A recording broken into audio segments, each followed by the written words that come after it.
Welcome back, travelers, to your referral roadmap. This podcast is dedicated to helping you unleash your personal and business revenue potential by cultivating referral relationships. In this 10-part series, we are diving deep into the fascinating world of mindset, exploring how it impacts business, sales, and honestly, every aspect of our everyday lives. So today, we're discussing how to cultivate your goal mindset. Athena, I know you have some stories about what you've been seeing, learning, hearing as you teach your goal setting boot camps. So do you mind sharing a little bit about that with us? Oh, absolutely. I'm so excited to be talking about this subject because, wow, it's been surprising to me. I get the privilege of standing in front of hundreds of people and talking to them about their goals and their dreams. I do that obviously with all my individual coaching clients, and we get to do that in Captain's Club. But now we also have a goal setting boot camp, which is just one of my favorite boot camps, Jada, one of my favorite boot camps. And what I'm seeing though is, first of all, if you're listening to this right now and you're like, you know what, I don't think I've ever sat down and wrote out my goals. Or if you are in a place where you're like, Athena, I've done that before, it hasn't worked.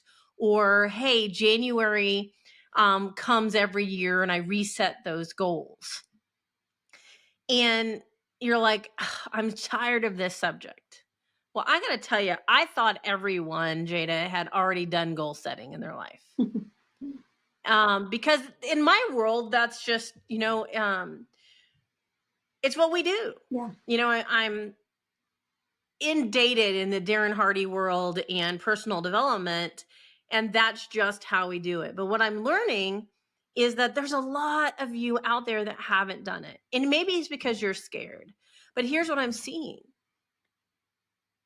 It's okay to start small. Jade is going to give us some statistics of why it's important to do some goal setting. But I want to say this. If you are listening to this right now and you're on your treadmill, on a walk, or at your office, or wherever you're at, you matter enough to take the time to sit down and figure out why you want to do life. What is your purpose? What is your intention? And why do you want to do it? Whom do you want to do it for?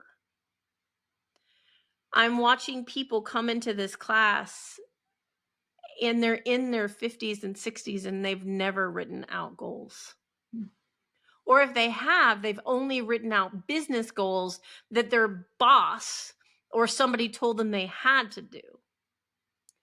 And one of the things that my mentor, Darren Hardy, and his mentor, Jim Rohn, so it kind of keeps getting passed down, is looking at your life in its entirety.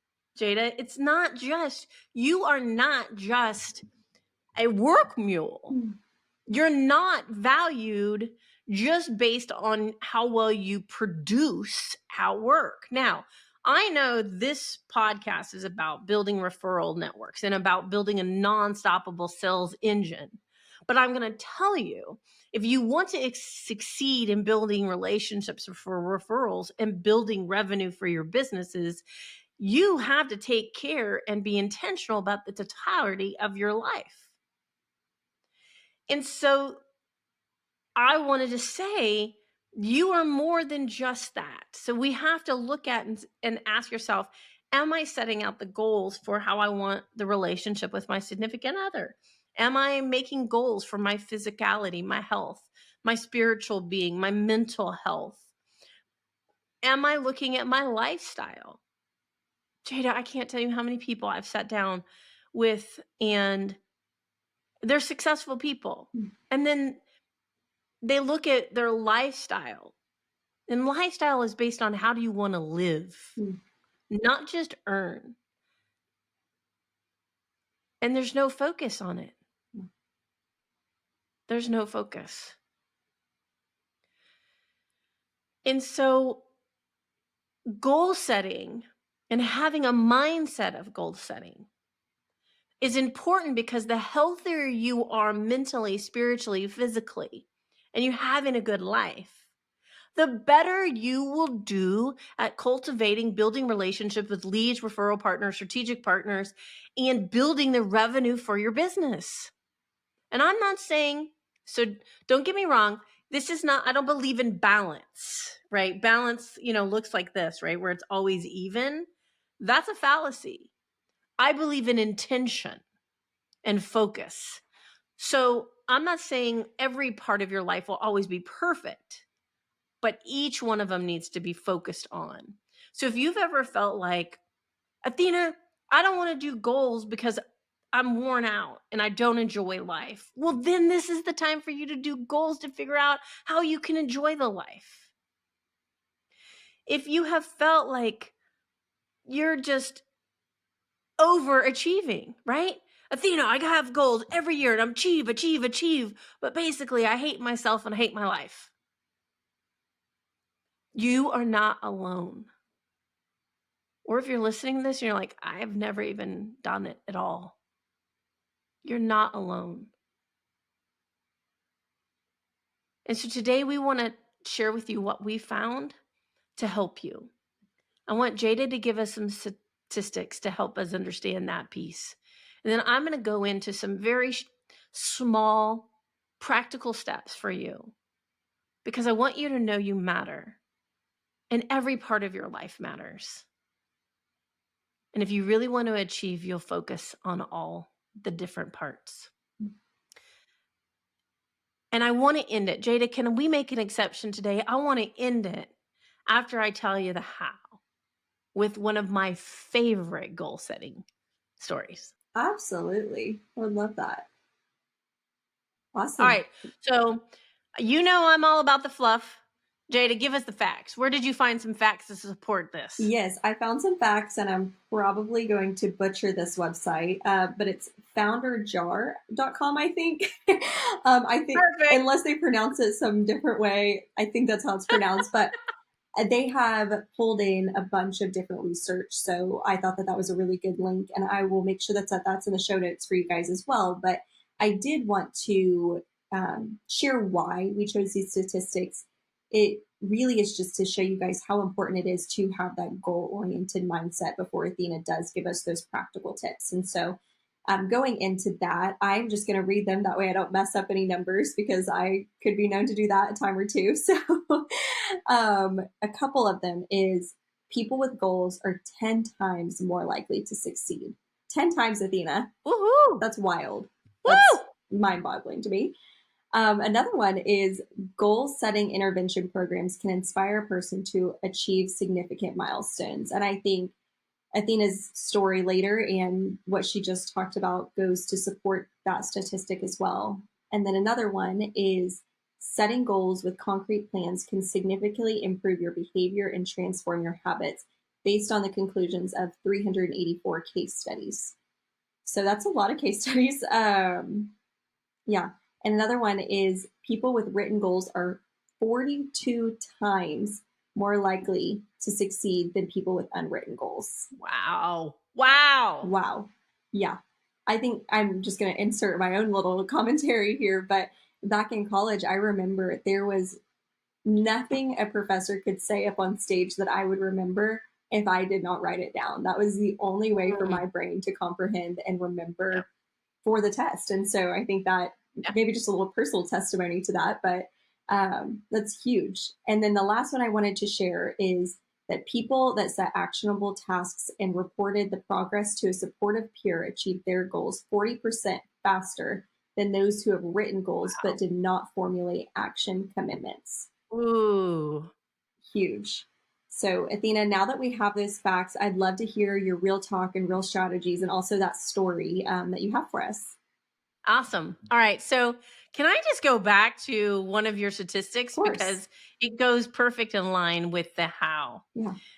So I want to go back to looking at some of what Jada told us. And I know she's going to get the link to those statistics, and there'll be more statistics too for you out there that love the data. But one of the things is people with goals are 10 times more likely to succeed. One of the things that I have learned is you have to stop. So this is your number one thing. You have to stop and take a minute to reflect on your life. And you've got to allow yourself to get into a creative space, to allow yourself to start dreaming about your goals and asking yourself. Now, just allow your brain that creativity, Jada. That's where we're going to start. That's the practical start. How do I want to live my life?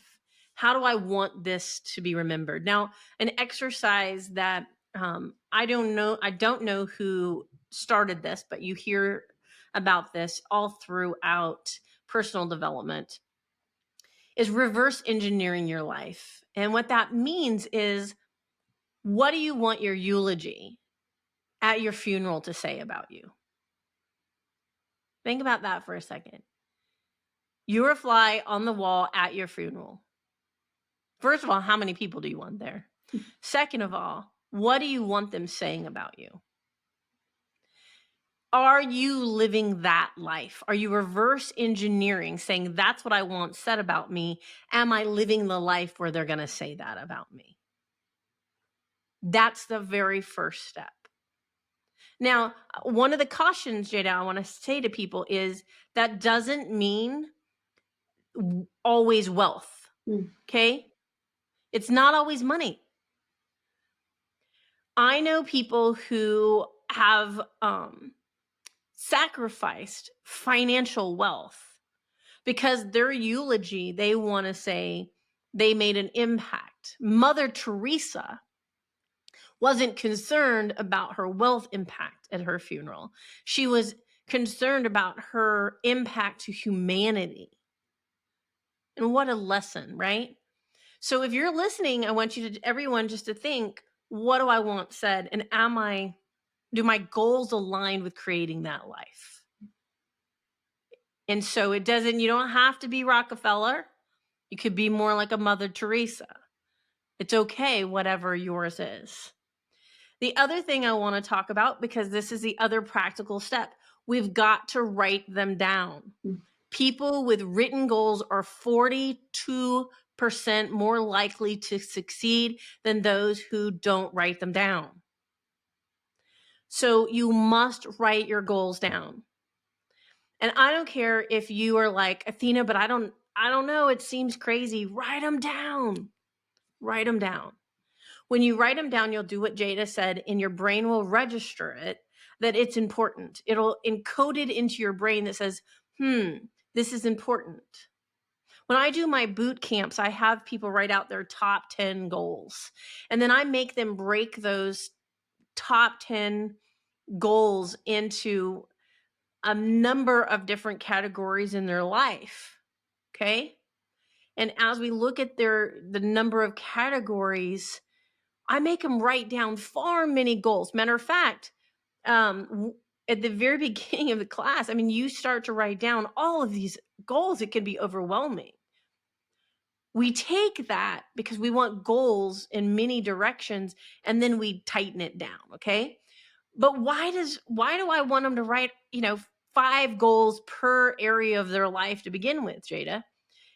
It's because just even writing it down, they may have a higher percentage of achievement of it. Even though we're going to narrow that down, and some of those goals they wrote out may not make it to the top 10 list, I still want you to write it down because of this impact. So write your goals down and think about your whole life, your physical, spiritual, mental, relationship, family. Think about the different components of your life while you're thinking about your eulogy. And then the other thing that is super important, and Jada, you picked the right stats, because the other one is people that set actionable tasks and report that success to their peers are 40% higher. So you guys, here's the thing. I want you to take the time to allow your brain to be creative and think about what you want your eulogy. Then I want you to write them down. Then I want you to start thinking, and this is very simple for this podcast. I get it. I mean, this is a 4-hour class, right, Jada? Yeah. That could be in an all-day boot camp. Mm-hmm. But just for you listening, eulogy, write out my top 10. And then I want you to think, what action steps do I need to be taking weekly, monthly, daily to make those dreams come true? And now I'm going to tell you my favorite story. So one of my very good friends went through a training with me, and to honor him, I'm not going to give his name, but this is one of the most beautiful stories. He was looking at his life in totality, right? And one of the things he realized is he and his wife were about to become empty nesters, which means that their children are going off to college, and after decades of working careers, owning businesses, giving their kids all the life they wanted, they were going to end up with just them. And their marriage wasn't in a bad spot, but it wasn't where they wanted. And this gentleman decided that one of his goals, Jada, was at this particular time in life, he wanted to re-engage and become best friends with his wife again. And he wanted to become the man that made her want to be his best friend. And so what he did is he allowed himself to think, right? At the end of his life, he wanted it said that he was a fabulous husband and a best friend to his wife. So then he wrote that goal down. And then he did the next step. And what he chose to do is every day in a journal, write down something that he loved about her, that he appreciated about her, every day for a year. I'm going to let your minds go for a second. What do you think that did for his relationship with his wife? That activity of him focusing on that, you must know, made him far more aware and enact that part of your brain that's thankful and have gratitude instead of frustration and annoyance. And it started to instantly create that bond again. And because he was changing, because he was seeing her through this beautiful lens of gratitude and thankfulness and love, his actions started to change just ever so slightly.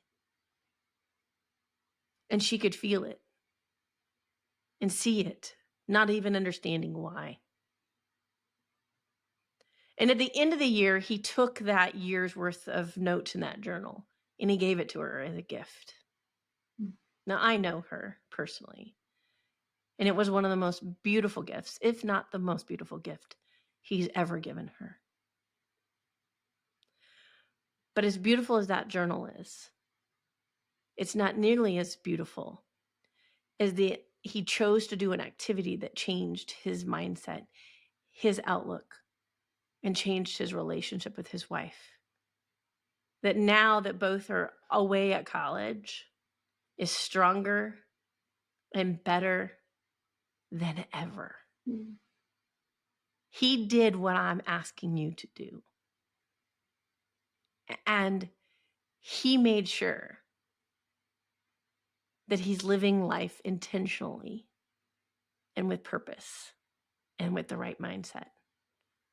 So, plus, side note, what a freaking great idea. Honestly, I'm like, that's such a sweet gift too, to get 365 reasons why your spouse loves you. I'm like, that, right?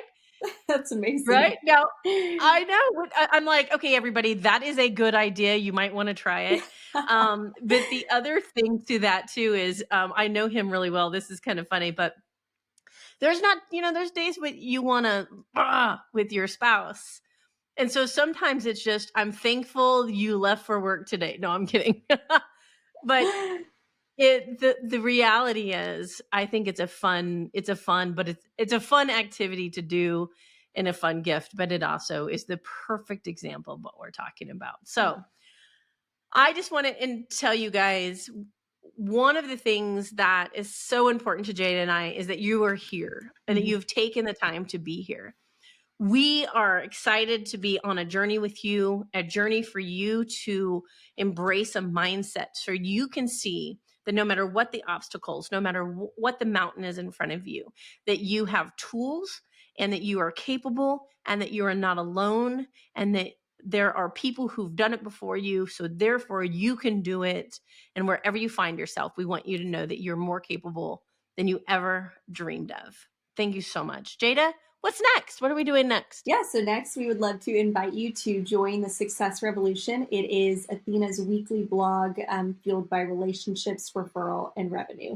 It gives you more real talk, real strategies to achieve your full potential. So we will make sure the link is in the show notes to subscribe. And then also want to invite you guys back next week like and subscribe below and join us next week as Athena brings some more real talk and real strategies on time management for intentional living. We'll see you next week. Woo! One of my favorite. All right. Bye, you guys.